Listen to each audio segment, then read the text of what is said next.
21 August grenade হামলা মামলায় তারেক রহমান সহ সব আসামিকে খালাসের বিরুদ্ধে রাষ্ট্রপক্ষের আপিল শুনানি 24 জুলাই পর্যন্ত মুলতবি করেছেন আপিল বিভাগ। বৃহস্পতিবার দুপুরে সৈয়দ রেফাত আহমেদের নেতৃত্বাধীন আপিল বিভাগ এই আদেশ দেন।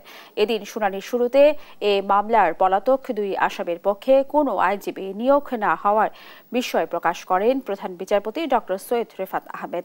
পরে পলাতক মোহাম্মদ হানিফ ও মাওলানা তাজউদ্দিনের পক্ষে স্টেট ডিফেন্স আইনজীবী হিসেবে নিয়োগ দেওয়া হয় আইনজীবী এস.এম. শাহজাহানকে। এরপর রাষ্ট্রপক্ষের আইনজীবী তাদের যুক্তি উপস্থাপন শুরু করেন।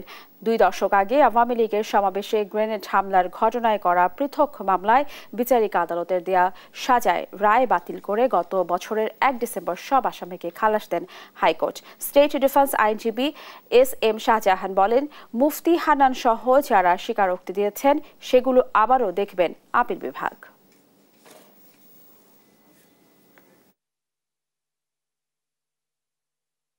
আজকে আমাদের বাংলাদেশ সুপ্রিম কোর্টের আপিল বিভাগের পূর্ণাঙ্গ বেঞ্চে presided and headed by honourable chief justice এটা আজকে শুনানি শুরু হয়। নেক্সট 24 তারিখে বৃহস্পতিবারে মামলার পরবর্তী শুনানির তারিখ ধার্য করা হয়েছে। আরও যাদের স্বীকারোক্তি আছে এই স্বীকারোক্তি মাননীয় আদালত বলেছেন যে এগুলো আমাদের দেখতে হবে এবং